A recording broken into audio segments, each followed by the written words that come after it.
S'il propose à ses vendeurs de détruire leurs invendus, en ce qui concerne ses propres produits, Amazon a trouvé d'autres solutions que la destruction. Dans l'un des 5 entrepôts français, il y a 2 ans, la colère est montée. L'équipe de Julie, chargée de jeter la marchandise, s'est révoltée.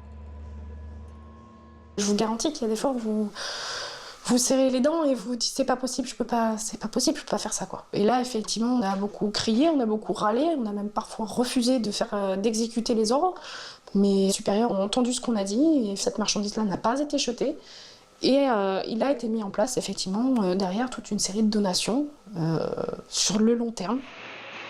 Amazon envoie désormais une partie de ses propres invendus, soit chez des soldeurs, nous avons vu des caisses pleines lors de notre infiltration, soit à des œuvres sociales, comme ces écrans donnés à Emmaüs.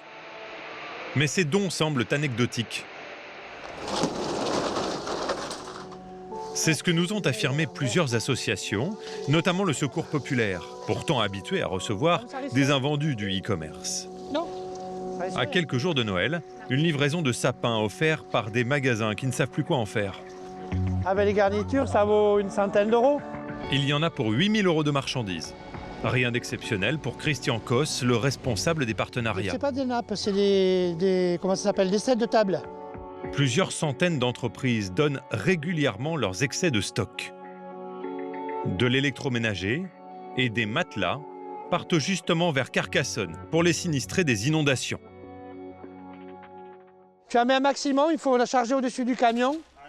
On va les mettre au-dessus du matériel dans le camion. Oui, une fois que les palettes sont dans le camion. Voilà, c'est ça. C'est de la vente par correspondance. Vous savez, aujourd'hui, on peut acheter par correspondance, essayer, et si ça ne plaît pas, on a un délai pour envoyer, ben c'est ça. Donc, plutôt que de détruire, les sociétés nous font ces dons-là, on récupère et on peut proposer à des gens qui n'ont pas les moyens de pouvoir bénéficier d'une bonne literie.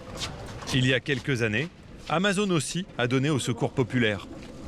Il y a eu par le passé quelques contacts de choses qui nous ont été données, mais c'était très occasionnel. Et ça restait des petites quantités. On comprend que le géant du e-commerce n'est pas le plus généreux.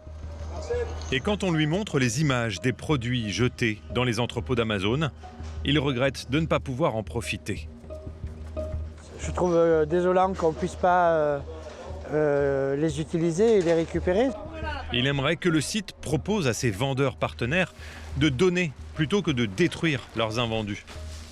La logistique que nous l'avons, nous sommes avant tout une association de collecte. Donc on est dans la capacité de pouvoir absorber ces dons, de pouvoir les diffuser et les amener jusqu'à la distribution à des personnes qui en ont besoin. Peut-on espérer qu'Amazon change de pratique ? C'est ce que souhaitent plusieurs associations humanitaires et environnementales qui militent aujourd'hui auprès du gouvernement pour qu'il rédige une loi afin d'interdire la destruction des invendus.